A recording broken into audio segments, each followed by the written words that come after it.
ఒకరోజు ఆ తమ్ముడు మాట్లాడుతూ అన్నాడు, అన్నా, త్రాగుడులో నుంచి నేను బయటకు రావాలని ఎంతో ప్రయత్నం చేశాను. తాగకూడదు అని అనుకుంటూనే తాగుతూ ఉన్నాను. ఇంటికి వచ్చిన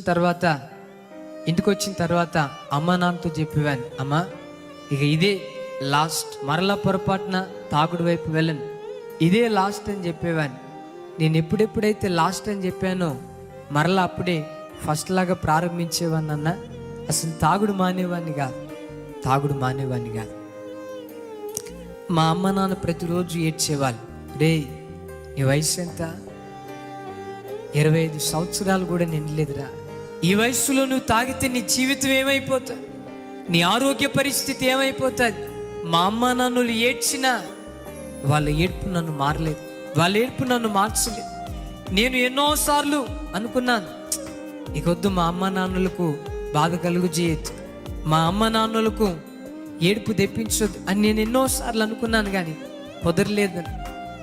మరి ఎలా మారావు తమ్ముడు? దైవజనుడు వాక్యం బోధిస్తూ వ్యసనము వలన ప్రాణం నీరైపోతుంది అని భక్తుడు అన్నాడు కదా.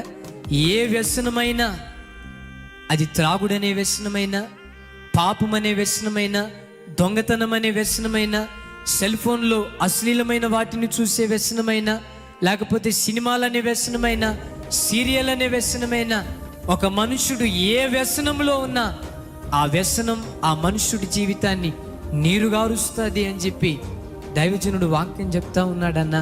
ఏం జరిగిందో ఏమో, ఆ రోజు నుంచి ఈ రోజు వరకు మరలా త్రాగుడు వైపు నేను వెళ్ళలేను. మనిషి తాను అనుకుంటే పాపంలో నుంచి బయటకు రాలేడు. ఒక మనుషుని పాపంలో నుంచి విడిపించే దేవుడు ఈ రాత్రి నేను ప్రకటించే యేసుక్రీస్తు ప్రభుల వారు.